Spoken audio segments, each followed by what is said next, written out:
नमस्कार। खास कार्यक्रम देश देशांतर में आपका स्वागत है। मैं हूं आरफा खानम शेरवानी। संसद के शीतकालीन सत्र के तीसरे दिन भी लगातार नोटबंदी का मामला छाया रहा। आज तीसरे दिन अवरोध की वजह से राज्यसभा की कार्रवाई को बार बार स्थगित करना पड़ा। वहीं लोकसभा जोरदार नारेबाजी की वजह से पूरे दिन के लिए स्थगित हो गई। बीजेपी का कहना है कि ये कदम देश हित में उठाया गया है और काले धन पर लगाम लगाने में मदद मिलेगी इससे, लेकिन विपक्ष इसको आर्थिक आपातकाल जैसे हालात बता रहा है।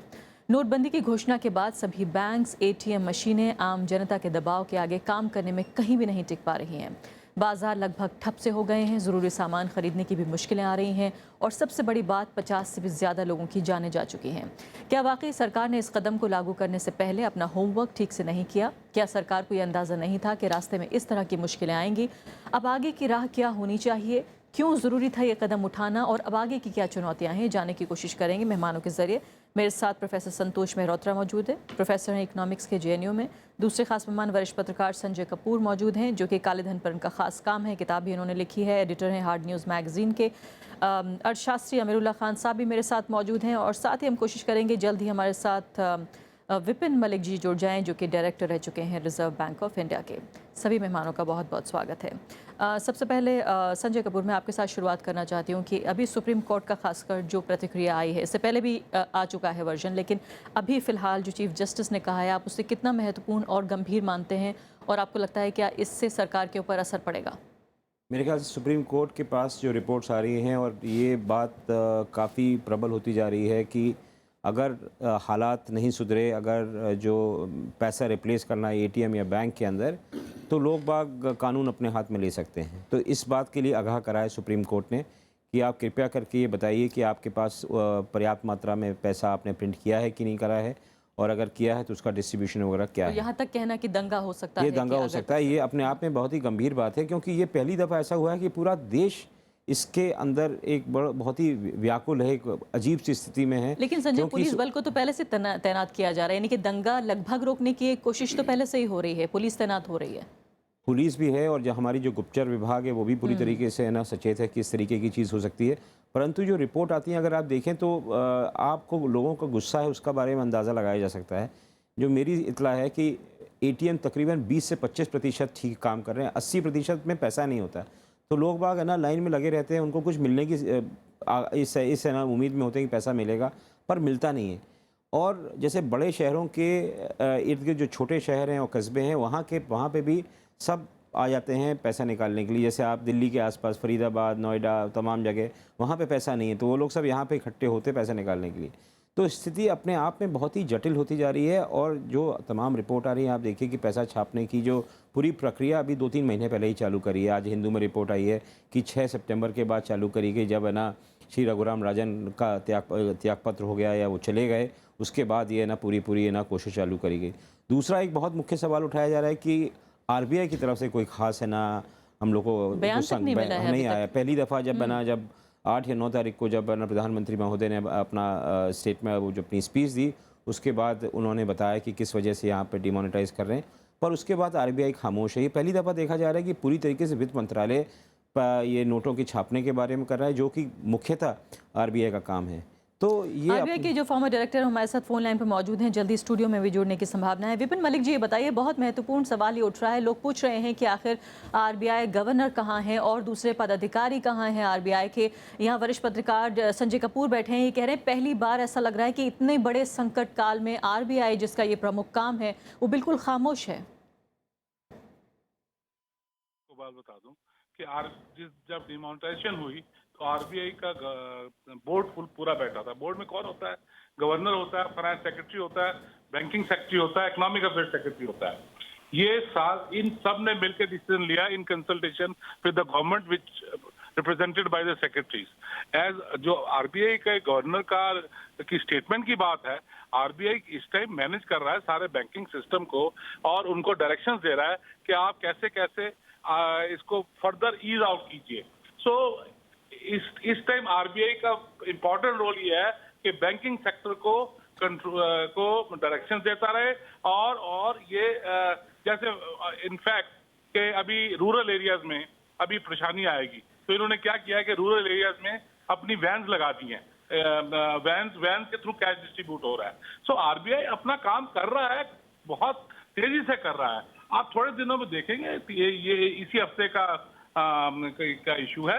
आप नहीं विपिन मलिक जी, देखेंगे हमें eat out हो जाएगा। आरबीआई के काम पे शक नहीं है। यहाँ महत्वपूर्ण बात यह है कि जहाँ पैनिक का, फिक्र का ये आलम हो कि लोगों की जानें जा रही हैं, जहाँ सुप्रीम कोर्ट के चीफ जस्टिस ये कह रहे हैं कि दंगा हो सकता है, ये हालात हैं, ऐसे में आरबीआई का खामोश रहना क्यों नहीं आपकी तरफ से बयान आ रहा है, ये महत्वपूर्ण बात है। देखिए, जहां तक बयान का सवाल है, पार्लियामेंट बैठी हुई है। इस टाइम आरबीआई गवर्नर का बयान आना किसी पे भी एक प्रॉब्लम क्रिएट कर सकता है। गवर्नमेंट बयान दे रही है पार्लियामेंट में, बयान पे बयान दे रही है, उसमें आरबीआई का गवर्नर का बयान का क्या है, उसमें इशू है। ऑलरेडी आरबीआई ने जो करना था वो कर दिया हुआ है। बाकी संजय जी, ठीक प्रिंटिंग बात प्रेस, है। बाकी प्रिंट ये तो सरकारी बात कर रहे हैं जो कह रहे हैं, इसके अंदर कोई ना वजन नहीं है। आरबीआई की जिम्मेदारी है कि ये ना जो कैश फ्लो के बारे में जो पूरा आप उनकी आरबीआई की वेबसाइट पे जरिए पूरी तरीके से बताते हैं कितना कैश है, क्या नहीं है, M1 क्या है, M2 क्या है, उसके बारे में सब कैश सप्लाई के बारे में करते हैं। तो जो वहाँ से बात आएगी वो ज़्यादा अथॉरिटेटिव होगी। दूसरी बात यह कि आरबीआई रेगुलेटर है, वो उसमें कोई राजनीति नहीं छिपी होती जब वो बात करता है। तो एक वो तटस्थ होकर जब और बात इसको करता बदल है के भी नहीं देख सकते कि अगर नेता बात कर रहे हैं तो आरबीआई तो मैंने बात कहा नहीं कि करेगी। इसमें हाँ। पूरी तरीके से तटस्थ होकर बात करने की उससे उम्मीद करी जाती है कि वो बिल्कुल इम्पार्शियल होकर बात करेंगे। अगर वहाँ से बातचीत या वहाँ से कोई हम लोग को खबर नहीं मिल रही है तो आरोप लगाया जा सकता है, हमारे चीफ जस्टिस कह सकते हैं, विपक्षी पार्टियां कह सकती हैं कि साहब है ना यहाँ पर कुछ मामला ठीक नहीं है। जी, अमीरुल्लाह साहब ये बताइए, फिलहाल की जो तस्वीर है वो सही हमारे सामने नहीं आ रही है। अलग अलग जिस तरह से न्यूज़ चैनल्स हैं, न्यूज़पेपर्स हैं, बिल्कुल अलग अलग तरीके से रिपोर्टिंग हो रही है। कोई एक ऐसी तस्वीर बताता है हमारे सामने आके कुछ लोगों के बयान के सब कुछ ठीक चल रहा है, देश हित में हम सब जो है स्वीकार कर लेंगे, देखिए सीमा पर जो है वो फौजी लड़ रहे हैं तो हम यहाँ क्यों नहीं कुछ कुर्बानी दे सकते। दूसरी तरफ लोगों की जानें जा रही हैं, लोग रो रहे हैं, कैमरे के सामने रो रहे हैं। तो दोनों तरफ की जो ये कॉन्ट्रास्टिंग पिक्चर, जो विरोधाभासी तस्वीर हमारे सामने आ रही है, आखिर हमारे पास क्या जरिया है पता लगाने का कि अभी प्रतिक्रिया है क्या? कोई ज़रिया नहीं है, क्योंकि ये सारा रचा ऐसी गया है कि इसमें कोई ठोस फैक्ट या कोई ठोस वजह इसकी समझ में ना आ सकती है ना आने वाली है। देखिए, ये पहले तो बुनियादी इशू ये है कि ये इकोनॉमिक इशू रहा ही नहीं। इसको इकोनॉमिक से बिल्कुल हटा के हमने इसको एक मॉरल इशू बनाया है। और ठीक है, बहुत महत्वपूर्ण बात है जो आप कह रहे हैं। हाँ, पॉलिटिकल डिसीजन है, it is not an economic decision. इसमें आपने आरबीआई के गवर्नर को सुना ही नहीं, वो एक बताता है। अगर वैसे डिमोनिटाइजेशन होता तो कोई आरबीआई के डायरेक्टर को अनाउंस कर देते। ये बात इम्पॉर्टेंट है कि प्राइम मिनिस्टर ने अनाउंस किया, और ये बात भी तय है कि लोगों को ये समझा दिया गया है कि इस पे इकोनॉमी पे असर पड़ेगा, 2-3 क्वार्टर स्लो होंगे, नौकरियां कम होंगी, बाज़ार खामोश रहेगा, और ये कहा गया है कि आप लोग इसको बर्दाश्त करें, और इसीलिए बर्दाश्त करें कि आगे 2 साल बाद देश की हालत बेहतर हो जाएगी। तो उस वजह से ये एजेंडा, इसका आर्ग्यूमेंट हम सब लोगों से हट ही गया है, इकोनॉमिस्ट से, जो ये बताएंगे कि इकोनॉमिक थियरी डिमोनेटाइजेशन को सपोर्ट ही नहीं करती। कोई ऐसा मुल्क नहीं है दुनिया में जहां आप बता सकते हैं कि इस किस्म का काम हुआ हो। अब आप देखिए कि हम किसको फॉलो कर रहे हैं। पिछले दिनों 2 कंट्रीज़ ने ये किया है, एक फिलीपींस, एक जिम्बाब्वे। ये हमारे उदाहरण हैं। अमेरिका, जहाँ पे 1862 से डॉलर छप रहा है, डॉलर पे इतने ही वार हुए, डॉलर भी काउंटरफीट होता है, डॉलर का ड्रग ट्रेड बहुत ज़्यादा है, डर्टी मनी बहुत ज़्यादा है, लेकिन यूएस गवर्नमेंट ने 150 साल में कभी एक डॉलर बिल वापस नहीं लिया। उन्होंने कई और तरीक़े अपनाए, उनका फेडरल बैंक काम करता रहा, उनकी आईआरएस को बहुत मजबूत किया गया, वो सारी चीज़ें की। हमने ये अपनाया है, एंड जैसे मैंने कहा, ये पॉलिटिकल डिसीजन। लेकिन अब जबकि हमारे ऊपर आ गया है, चाहे एक राजनीतिक फैसला ही सही, हालांकि कई कॉलमिस्ट यहाँ तक कह रहे हैं कि ये बैड इकोनॉमिक्स है और बैड पॉलिटिक्स भी है, ऐसा नहीं है कि इसमें राजनीति बहुत अच्छी हो रही है, उस सबके बावजूद। तो ये बताइए फिलहाल कि अब आगे किस तरह की तस्वीर आने वाले 1 हफ्ते में आप देख रहे हैं? मुझे पता नहीं अगले हफ्ते में क्या हो सकता है। मैं अगर कहूँ तो मेरे हिसाब से ये होना चाहिए कि ठीक है, ये हो गया, जैसे आपने कहा, अब तो ये फेट अकम्पली है, तो ये किया जाए आसान सा सॉल्यूशन कि दिसंबर की 31 की डेट रखें, लेकिन तब तक लीगल टेंडर कर दें।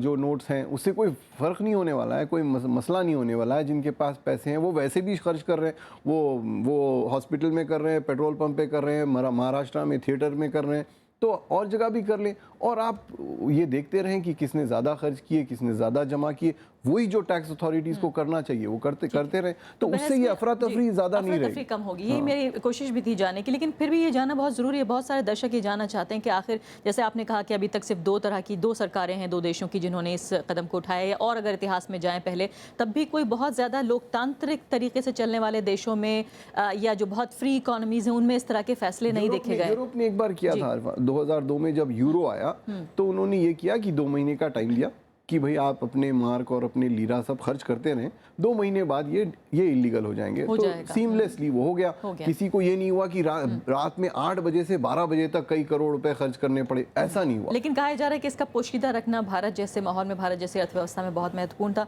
संतोष मेहरोत्रा जी, बताइए सबसे पहले हमारे दर्शकों के लिए कि वाकई इसके पीछे क्या वजह है, आर्थिक वजह क्या है? राजनीतिक तो हमें मालूम है, लेकिन आर्थिक क्या वजह रही कि ये कदम उठाना पड़ा, या फिर वाकई इसको इस तरह से माना जाए कि कहा जा रहा है कि फिलहाल जो मौजूदा सरकार है उसकी नीतियों में जो है सेंसेशनलिज्म है, सनसनी है? देखिए, एक आर्थिक कारण जो सरकार ने कहा भी है वो ये कि काउंटरफीट फंडिंग, काउंटरफीट करेंसी का इस्तेमाल बढ़ रहा था। वो बहुत मात्रा में नहीं था मगर बढ़ ज़रूर रहा था, तो उसको ख़त्म करने का तो वो काम में तो कामयाबी मिलेगी, इसमें तो कोई दो राय है नहीं। और 400 करोड़ के आसपास था। हाँ, वो मतलब मैं आपसे सहमत हूँ, मैं आपसे पूर्ण रूप से सहमत हूँ, उसमें कामयाबी मिलेगी। और उसके लिए 12,000 करोड़ का जो है कारोबार दांव पे लगा। जी, मुद्दा यही उठता हैगा। और दूसरा ये था कि जो टेररिज्म में पैसे का इस्तेमाल हो रहा है उस पर भी थोड़ी सी रोकथाम लगेगी। इसमें दो राय नहीं है कि ये संभावना है कि जो लोग पैसा अब बैंक में जमा करेंगे उससे फ़ायदा ये ज़रूर होगा कि अगर इनकम टैक्स अथॉरिटीज़ इस बात की तहकीकात करते हैं कि जिन्होंने 2.5 लाख से ऊपर पैसा जमा किया उन्होंने क्या इनकम टैक्स रिटर्न फिर फाइल किया कि नहीं किया, ये बैंक डेटा की माइनिंग होनी ज़रूरी है इनकम टैक्स अथॉरिटीज़ द्वारा। अगर वो होती है तो अभी तक जो इतने कम लोग इनकम टैक्स रिटर्न फाइल करते हैं और इनकम टैक्स देते हैं उसमें कमी आ सकती है, यानी कि ऐसे लोगों की मात्रा में और संख्या में बढ़ोतरी हो सकती है जो इनकम टैक्स देते हैं। मगर वो एक बार में अगर 1 साल में हुआ सिर्फ तो मतलब वो बहुत बड़ा फायदा नहीं हुआ।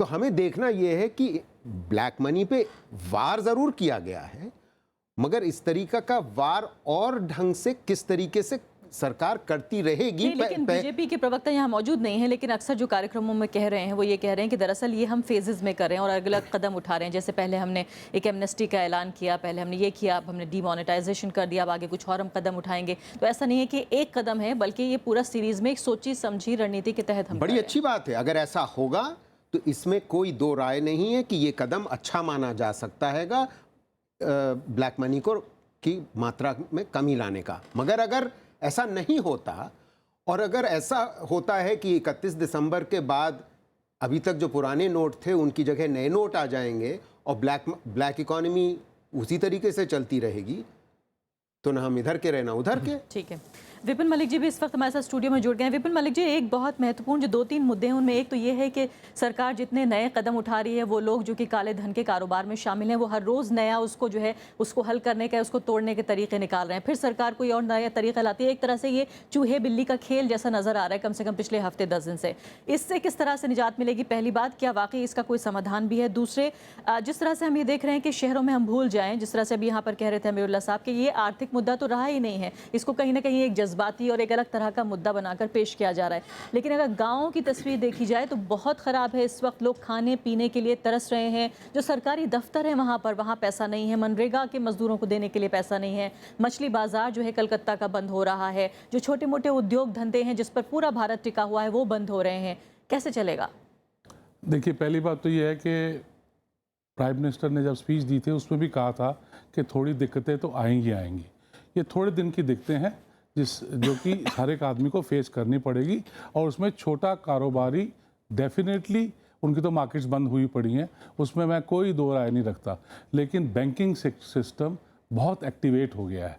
रूरल की बात की आपने, बाज़ारों की बात की, तो वहाँ पर मैंने जैसे पहले भी कहा कि vans delivery vans, cash vans लगाने की प्लानिंग हो चुकी है, ऑलरेडी इंस्ट्रक्शंस हो चुकी हैं और माइक्रो एटीएम्स लगाए जा रहे हैं। थोड़ा थोड़ा और अगर आप अब टीवी चैनल्स पे देखें तो इवन चाय वाले भी पेटीएम के पेमेंट लेनी शुरू हो गए हैं। सो ये आप देखिए कि सारा सिस्टम ये 15-20 दिन में बिल्कुल नॉर्मलाइज हो जाएगा। करेंसी भी इतनी छप जाएगी कि किसी को कोई परेशानी नहीं आएगी, पहली बात। दूसरी बात, आपने कहा कि इसमें 23% ऑफ दी जो इनकम है, कंसील्ड इनकम, वो बैंकिंग सेक्टर में आ जाएगी। और ये तो वो है जो कि कंसील्ड इनकम थी। एक है जो कि इनवॉलंटर्ड अब डिस्क्लोजर में आएगी, जो कि कभी वॉलंटर्ड होती ही नहीं, वो 30 से लेके 120% तक है। ये टोटल मिला के ये इतना ह्यूज फंडिंग बैंकिंग के पास आ जाएगी। एक अंदाज़ा ये है कि 7.5% ऑफ द जीडीपी जो है वो बैंकिंग सिस्टम में आ जाएगा, बैंक के डिपॉजिट में आ जाएगा। और वही डिपॉजिट चाहे वो सैटेलाइट सिटीज़ हों या मॉडर्नाइज सिटीज़ हों या इंफ्रास्ट्रक्चर हो या पावर हो या डिफेंस प्रोडक्शन हो, इन सब में लगेगा और इकोनॉमिक एक्टिविटी छोटे से लेके बड़े तक शुरू हो जाएगी। लेकिन इसके लिए प्राइम मिनिस्टर एंड उनकी टीम को बहुत काम करना पड़ेगा। काम तो ये करना उल्टा भी पड़ेगा। पड़ सकता है, उल्टा पड़ सकता ये है। उल्टा भी पड़ सकता है। ये नहीं, अगर ये काम ना हुआ इसके बाद तो ये इतना उल्टा पड़ेगा कि ये रिसेशन की तरफ चला जाएगा। तो इसलिए ये बहुत ज़रूरी है कि आपने एक एक्शन ऐसा लिया है जो कि बहुत अच्छा है, लोग बहुत तारीफ कर रहे हैं, गेम चेंजर है पॉलिटिकली। आप देखिएगा कि गेम चेंजर ऐसा बनेगा कि पार्लियामेंट की शक्ल, असेंबलीज की शक्ल बदल जाएगी। वो लोग जो कि खरीद फोक में करते थे वो सब बंद हो जाएंगे। लेकिन यहाँ बैठे हुए मेहमान आपसे सहमत नहीं है। संजय कपूर कह रहे हैं सिर्फ पूरा 400 करोड़ का लेन देन का मामला है, ये बहुत बड़ी बात नहीं है जिसको बताया जा रहा है कि वाकई जिसे आप गेम चेंजर कह रहे हैं। संजय कपूर, सहमत हैं आप इस बात से कि वाकई खेल बदल जाए? 400 करोड़ क्या? मैं इस बात से सहमत हूँ कि इस मामला जो उन्होंने कहा, बट जो बाद में बोला कि मामला बिगड़ भी सकता है। नहीं, तो उससे पहले वाली बात उस तभी मैं सहमत हूँ जो दूसरी बात उन्होंने जो बात कही। और मुख्य बात यह है कि कितना समय लगेगा। सबसे बड़ी समस्या तो यह है कि आप में जो नोट छापने की क्षमता। मैं ये पूछ रही हूँ आपसे, जो उम्मीद बता रहे हैं कि क्या कुछ बदल सकता है, वो कह रहे हैं गेम चेंजर हो सकता है, क्या आप भी ये संभावना देख रहे हैं? नहीं, कहने का मतलब यह है कि अगर पूरा जो पैसा जो कि छितरा हुआ था वो वापस बैंकिंग सिस्टम में अगर आ जाता है तो उसमें असर पड़ेगा, परंतु वो कितना समय लेगा, उसमें कितनी जाने जाएंगी, कितनी बदहवासी आएगी पूरी व्यवस्था में, ग्रोथ हमारी कितनी गिरेगी, उसके बाद कई सारे सेक्टर्स ख़त्म हो जाएंगे, उठ पाएंगे नहीं उठ पाएंगे, ये बहुत बड़े बड़े सवाल हैं। आप देखिए कि 10 दिन के अंदर जो हमारा कॉन्ट्रैक्शन हुआ है उसकी वजह से कई सारी जगह जो बिज़नेस है वहाँ बिल्कुल ख़त्म हो चुकी है। जैसे आपने बताया कि मछली का मार्केट कलकत्ता का बंद हो चुका है, उसी तरीके से काफ़ी फिरोजाबाद में चूड़ियों का कारोबार, फिरोजाबाद में दुकानें बंद कर दी। लोग बाग अपने जो कारीगर थे, काश्तकार थे, उनको पैसा देके और बहुत वापस दूर नहीं जाइए, चांदनी चौक जाके देख लिया जाए, पूरा बाजार सुनसान मैं पड़ा जिस हुआ इलाके है। में रहता हूँ उसके पास में वो यूसुफ सराय की मंडी है, वो पूरी खाली दिखाई पड़ती है। वो वहाँ पे इतना ट्रैफिक हुआ करता था, पर मैंने पूछा, उसने कहा कि सब जब से पैसा कम हो गया है वहाँ पर लोग बाग ने जाना काफ़ी कम कर दिया। तो इस स्थिति और भी जगहों पे दिखाई पड़ रही है। ये हम लोगों की ज़रूरत नहीं है ये सब समझाने में, क्योंकि यहाँ ये इकोनॉमिस्ट की कोई ज़रूरत। ये बात अगर आप इकोनॉमी से देखें ना तो ये कह सकते हैं आपकी 7.5% आ जाएगा, 3 लाख करोड़ कहीं आ जाएगा, इंफ्रास्ट्रक्चर फंडिंग बढ़ जाएगी। बात उसकी नहीं है। बात सरासर ये है कि अर्बन इंडिया में फ़र्क पड़ेगा। अर्बन इंडिया, पेटीएम कौन सा गांव वाला यूज़ करेगा? हाँ, हमारे यहाँ ऑटो वाला यूज़ करने लगेगा डेफिनेटली। जो 2 लाख एटीएम है आपके, वो शहरों में 2 लाख से 2.5 लाख हो जाएंगे, 3 लाख हो जाएंगे। गाँव में फ़ोन किसके पास है? वो पेटीएम कैसे यूज़ करेगा बेचारा? 40% के पास तो आज तक भी फ़ोन नहीं है। लेस देन 10% के पास स्मार्टफोन है। तो आप 80 मिलियन 90 मिलियन स्मार्टफोन पूरे इंडिया में लेके कौन सा एटीएम कर लेंगे? सी बात ये और है इंटरनेट का पेनिट्रेशन भी 10% से ज़्यादा नहीं है। हम में से बहुत कम लोग हैं जो यूज़ करते हैं। हाँ, मुझे कोई फ़र्क नहीं पड़ता, मैं तो 15 साल से कैशलेस इकोनॉमी में हूँ। तो मुझे क्या, मुझे तो अच्छा ही है कि ये ट्रैफिक कम हो गई, मेरे लिए तो बहुत अच्छा। तो हम जैसे लोग आपको आके बोलेंगे ज़रूर कि बहुत बड़ा अच्छा कदम है, बहुत अच्छा हुआ, ट्रैफिक कम हो गई, और ये जो ऐसे लोग थे जिनके पास ब्लैक मनी था, अच्छा हुआ इनको ये कि ये परेशान घूम रहे हैं। लेकिन बात उनकी नहीं है ना, बात वो 90% की है जिनको नहीं मालूम कि इंटरनेट क्या होता है, जिनको ये नहीं पता किस तरीके पैसा निकाला, पैसे एग्जैक्टली वो फॉर्म कैसे भरेगा कोई, वो आपने जो फॉर्म दे दिया वो कौन भरेगा। और आज ये खबर पड़ी है, मैंने किसी चैनल पे भी इसका रिपोर्ट भी चली थी कि किस तरह से एक व्यक्ति, उन्होंने एक केस स्टडी ली थी कि एक व्यक्ति जो है वो लगातार 5 दिन से 15 किलोमीटर दूर चल के जाता था और आता था, 5वें दिन लगातार पूरा 5 दिन खर्च करने के बाद 2000 रुपए वो किसी तरह से और बता हमारे पाया। गरीब ना अल्फा वो तैयार है लाइन में खड़े होने को, वो बेचारों ने हमेशा ये किया, तो वो कहाँ दंगा करेंगे, वो नहीं करते दंगा। इंडिया में ऐसे नहीं होता कि लोग खौफजदा होकर या नाराज होकर बंदूक ले लेते, नहीं, वो खड़े रहते हैं लाइन, उनको आदत है कि कोई मास्टर बोलेगा कि ये करो और फिर उसके ऊपर तुर्रा ये कि ये देश के लिए कर रहे हो, तो वो बेचारा और खुश होकर करेगा, वरना देशद्रोही कहलाएगा। बीजेपी वालों ने कह दिया कि वो देशद्रोही होगी। विपिन मलिक जी, मैं सवाल आपसे ये पूछना चाहती हूँ कि क्या आप इतने तजुर्बेकार आदमी हैं और इतने अच्छे पद पे, बड़े पद पर आप रहे, क्या वाकई आपको लगता है कि सरकार ने तैयारी पूरी नहीं की, अपनी होमवर्क नहीं किया, चाहे ये कितना भी बड़ा गेम चेंजर हो सकता था, इसमें जो है वो सेंसेशनलिज्म ज़्यादा है और तैयारी कम है, पुख्ता तैयारी कम की गई? देखिए, पहली बात तो ये है कि थोड़ा सी तैयारी में हमेशा कमी रहेगी, क्योंकि सीक्रेसी को मेंटेन करने के लिए, या सीक्रेसी लीक आउट, पहले भी एलिगेशन लग रहा है कि एक अखबार ने छाप दिया था जी पहले, तो उस सीक्रेसी को मेंटेन करने के लिए इतना कॉन्फिडेंशियल रखा गया कि उसमें तैयारी में थोड़ी सी स्लिपेजेस हुई हैं, उसमें मैं कोई डिनाई नहीं करता। एक मिनट, मैं एक let me secrecy is important, let me complete it. जहाँ तक अभी मेरे आने से पहले एक बात कर रहे थे कि काउंटर फिटिंग की, एक इंडिया टीवी चैनल पे वो बता रहे थे कि दाऊद का 12,000 करोड़ प्रिंटेड नोट ट्रंकों में पड़ा रह गया, बर्बाद हो गया। इसी तरह एक अखबार ने कल निकला है मेल टुडे में कि 360 करोड़ नक्सल्स का पैसा, माओइस्ट का पैसा, तो 200 करोड़ वो सारा बर्बाद हो गया। आप ये देखिए कि terrorism, counter fitting, terrorism and criminals, ये इवन टीवी पे देखा कि एक बच्चे जिसको फिरौती के लिए मांग रहे थे, वो बच्चे को वापस छोड़ के चले गए। सो ये चीज़ें जो है ना, ये आप देखिएगा कि थोड़े दिनों की बात है, थोड़ी परेशानी होगी। हाँ, जहाँ तक आपका सवाल रूरल का है, मैंने पहले ही कहा कि बैंकों ने इंस्ट्रक्शंस हो चुकी है कि रूरल इकॉनमी पे आप बिल्कुल रूरल इकॉनमी में छा जाइए, रिलीज़ कर दीजिए फंड। और जहाँ तक रूरल इकॉनमी की बात करूँ, उनको टेलीफोन नहीं चलाना आता, मैं आपसे डिफर करता हूँ।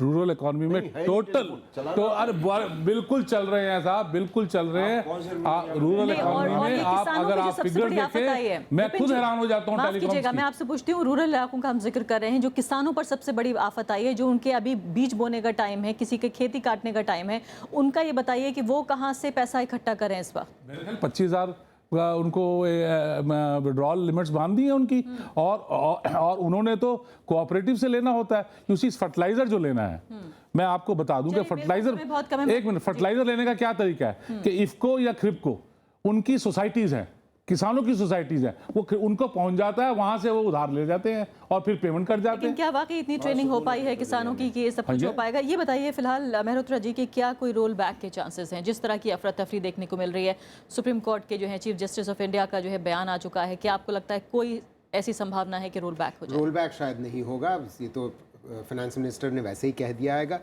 अगर कुछ होगा, जिसके बारे में आज थोड़ी सी खबर आई, ये है कि ये जो लोग लाइन में लग करके 4,000 रुपए बदल रहे हैं अपने पुराने नोटों को नए नोटों में, अब 4 नहीं बदल पाएंगे, अब और 2 बदल पाएंगे, दो का 4 का 2, और नहीं वो भी खत्म हो जाने की संभावना है। मैं ये कह रहा हूँ कि वो अगर खत्म हो जाता है तो ये लाइनें तो सच में कम हो जाएंगी, इसमें तो कोई दो राय नहीं है कि जिनके पास ब्लैक मनी है वो लोग इस तरीके से खुराफात लोगों को लाइन में लगा करके अपना पैसा सफ़ेद कर रहे हैं, तो वो लाइनें ज़रूर ख़त्म हो जाएंगी। वो लाइनें ख़त्म हो जाएंगी तो मतलब कम से कम बैंक्स को थोड़ी तो राहत मिलेगी, और बैंक्स फिर वापस अपना जो नॉर्मल एक एक्टिविटी करती हैं कि लोग हम आप अंदर जाते हैं और पैसा निकालते हैं और पैसा जमा करते हैं, वो उस काम पे फोकस कर पाएंगे। उसके अलावा क्रेडिट, आज वो क्रेडिट नहीं दे पा रहे। 30 सेकंड है मेरे पास, लास्ट आपकी जानकारी के लिए बता दूं कि कल नॉर्मल लोगों के लिए बैंकिंग है, एक्सचेंज के लिए बैंकिंग नहीं है जी। चलिए, बहुत बहुत शुक्रिया सभी मेहमानों का। समय समय मेरे पास समाप्त हो चुका है। आगे आने वाले दिनों में ये देखना होगा अगले 1 हफ्ते और 10 दिन के अंदर कि क्या वाकई लोगों की परेशानियां जो ज़मीनी स्तर पर है वो कम होती हैं, और क्या वाकई ये तो शायद हमें 1-2 साल बाद देखने को मिले कि कितना फ़ायदा हमें हो पाया है। अभी के लिए इतना ही, नमस्कार।